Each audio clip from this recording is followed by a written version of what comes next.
En funktion knytter to størrelser sammen, et x og et y, som også bliver kaldt et f af x. Og man kan forestille sig det på den måde, at man sender x'et her ind i en boks, hvor der sker et eller andet med det, og så kommer det så ud som et y. Det der sker er naturligvis, at vi laver en eller anden regneoperation med vores x. Det kunne for eksempel være, at vores regneoperation gik ud på, at først så ville vi gange vores x med 2, og derefter lægge 3 til.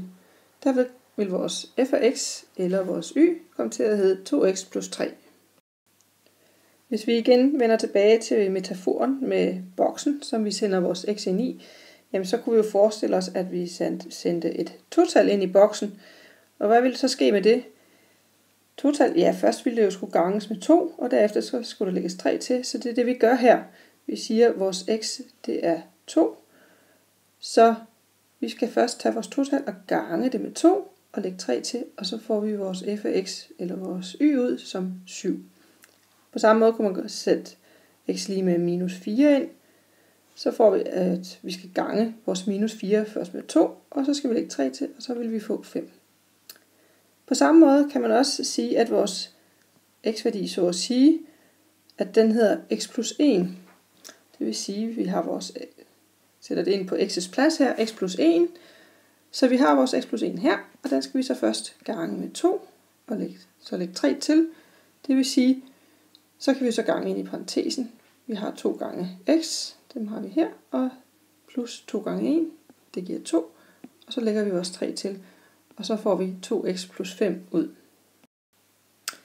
Vi får altså, at hvis vores f af x er givet ved 2x plus 3, jamen så vil f af x plus 1 være givet ved 2x plus 5. Her har jeg indtegnet linjen for y er lig med 2x plus 3, som jo er en lineær funktion. Vælger man nu for eksempel sin x-værdi til 1, så den ligger her, så sætter man 1 ind i funktionsforskriften, det vil sige på x's plads, og så får man 2 gange 1 plus 3, og det giver 5.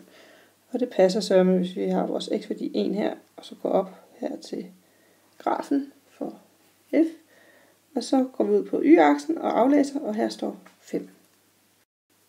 Hvis vi så vil finde f af x plus 1, jamen så havde vi vores x-værdi nummer 1, svarende til det her 1-tal, og så skal vi lægge 1 til. Så det er det, jeg gør her. Så er det det, vi skal sætte ind på x's plads, så vi siger 2 gange 1 plus 1, og så plus vores 3-tal, og 1 plus 1, det giver jo 2, så vi får, at det giver 2 gange 2 plus 3, som så giver 7. Igen passer det her, hvis vi har vores x-værdi 2 her, går op til grafen, ind på y-aksen og aflæser, jamen så vil der stå 7 her. Fra 5 til 7, der er y vokset med 2. Så det vil sige, at når x vokser med 1, så vokser y altså med 2. Så det kan vi også se her rent grafisk, at når x vokser med 1, så vokser y med 2.